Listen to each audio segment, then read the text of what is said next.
जय श्री कृष्णा। राधे राधे। आप सभी का मेरे यूट्यूब चैनल कृष्णा की कृपा 24 में आप सभी का दोस्तों स्वागत है।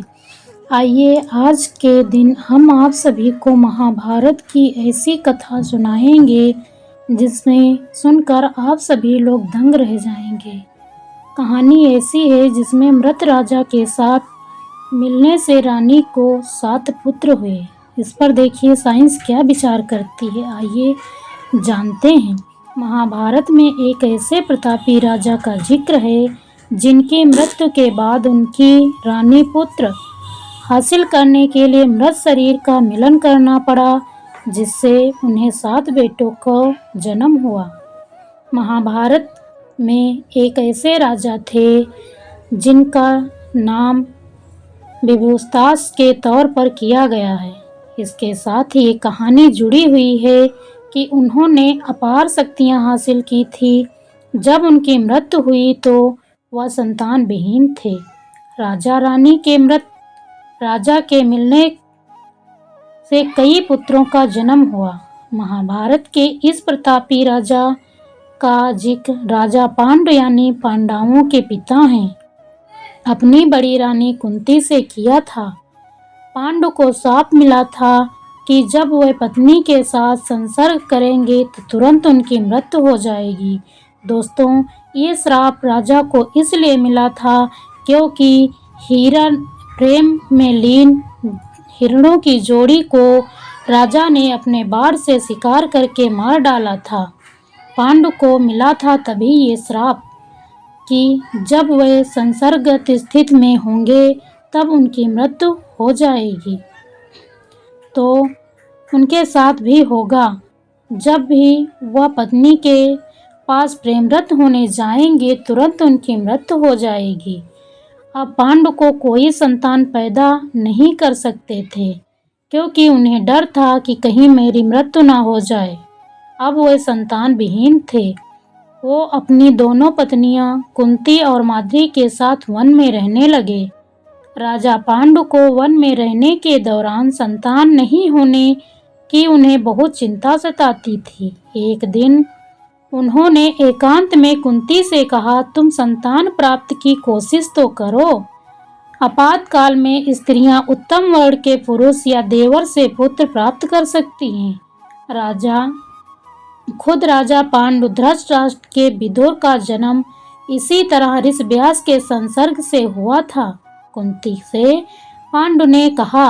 पांडु की बातों के बाद कुंती ने उसने यही पूछा कि अगर राजा विभुस्तास की मृत्यु के बाद उनकी पत्नी रानी भद्रा ने जब उनसे मिलन से किया तो वो गर्भवती हो गई, फिर 7 बेटों को जन्म दिया, तो आप भी तपस्या के प्रभाव से मेरे गर्भ में मानस पुत्र की उत्पत्ति कर सकते हैं। तब पांडु बोले, विभुस्तास देवता समान बलशाली थे, मुझे वह शक्ति नहीं है। आइए अब जानते हैं कि विभुस्तास कौन थे।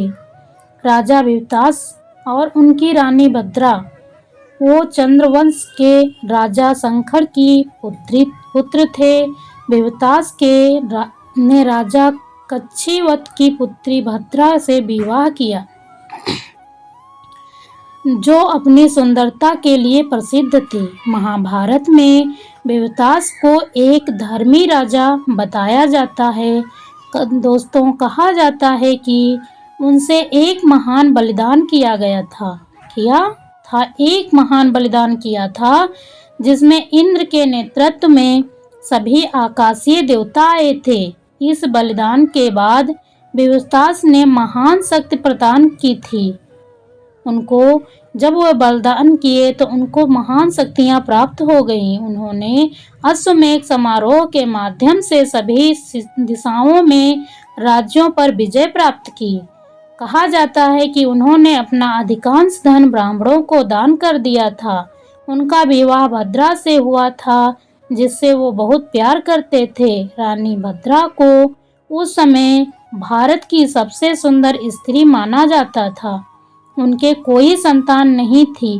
क्षय रोग, जिससे क्षमा रोग कहा जाता है, इससे उनकी मृत्यु हो गई थी। भद्रा दुख से ग्रस्त हो गई। उन्होंने अपने पति के साथ मरने का इरादा किया। आकाशवाणी हुई। आवाज सुनकर रानी भद्रा ने क्या किया? जब आकाशवाणी की आवाज ने उन्हें ऐसा करने से रोका और पखवाड़े के 8वें और 14वें दिन राजा के शरीर के साथ लेटने का संकेत दिया, उन्होंने वैसा ही किया जैसा उसने करने को कहा था, अर्थात जैसा ही आकाशवाणी हुई थी।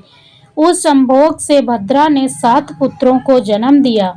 3 7 और 4 मद्र थे। जब रानी मृत शरीर से लिपट कर रोती हुई थी, तब भिवस्तास पुरुष वंश के राजा थे जो धर्मात्मा और न्यायप्रिय थे। उन्होंने कई यज्ञ किए। जब राजा की मृत्यु हुई तो भद्रा राजा के मृत शरीर को गले लगाकर बहुत देर तक रोती रही। तब भिवस्तास की आत्मा जो शरीर से बाहर थी, उसने भद्रा से कहा, मेरे प्रिय, अपने मासिक धर्म के 8वें या 14वें दिन अपने बिस्तर पर मेरे साथ सो जाओ, मैं तुम्हें पुत्र दूंगा। उसने राजा की इच्छा के अनुसार कार्य किया। मृत शरीर से 7 पुत्र प्राप्त किए। पांडु की बातों का असर कुंती पर क्या पड़ा, आइए जानते हैं। पांडु की बात सुनने के बाद कुंती ने तब कहा, महाराज, अगर आप अनुमति दें तो मैं किसी देवता या ब्राह्मण का मंत्र बल से आह्वान कर सकती हूँ, इससे तुरंत पुत्र लाभ होगा। पांडु ने इसकी सहर्ष अनुमति दी। फिर इसके जरिए कुंती ने युधिष्ठिर, भीम और अर्जुन जैसे पुत्र हासिल किए। जब उन्होंने ये तरीका पांडु के कहने पर दूसरी पत्नी माद्री को बताया तो उन्हें नकुल और सहदेव की प्राप्त हुई। आइए जानते हैं कि साइंस इस पर क्या कहती है।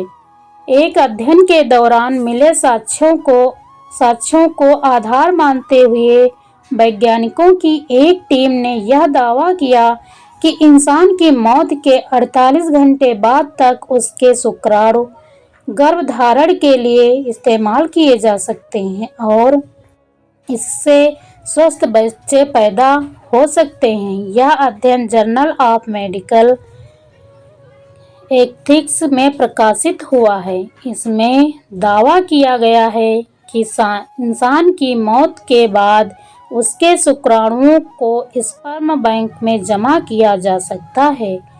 वैज्ञानिकों का कहना है कि मौत होने के 48 घंटे के भीतर 2 तरीकों से 100 अर्थात मृत शरीर के शुक्राणु निकाले जा सकते हैं, जिनमें सर्जरी की मदद से 100 के शुक्राणु निकालना शामिल है।